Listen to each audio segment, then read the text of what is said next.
পার্টির কাছে কৃতজ্ঞ, সংগঠনের কাছে কৃতজ্ঞ এবং সর্বোপরি বাংলার মানুষের কাছে কৃতজ্ঞ। আমাদের কেন্দ্রীয় নেতৃবৃন্দ যেরকম আমাকে আজকে এখানে মনোনীত করেছেন রাজ্যসভায় পাঠানোর জন্য, একই সঙ্গে মনে রাখতে হবে বাংলার মানুষ, এই পশ্চিমবঙ্গের মানুষ আমাদের সেই সংখ্যা দিয়েছে যাতে আমরা পশ্চিমবঙ্গ থেকে রাজ্যসভায় একজন সদস্য পাঠাতে পারি। আমার সেই দিনগুলোর কথা মনে পড়ছে খুব বেশি করে। আমি রাহুলদা পার্টি অফিসে বসে থাকতাম 80-র দশকে।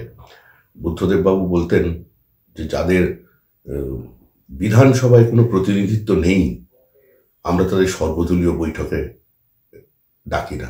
তো রাহুলদার খুব, আর আমার সেই দিনের কথোপকথন, অনেক মানুষই নেই আমাদের মধ্যে আজকে যারা হয়তো আজকে খুশি হতেন যে কলকাতা থেকে আমাদের রাজ্যসভায় আমাদের শক্তিতে প্রতিনিধিত্ব করতে পারবে।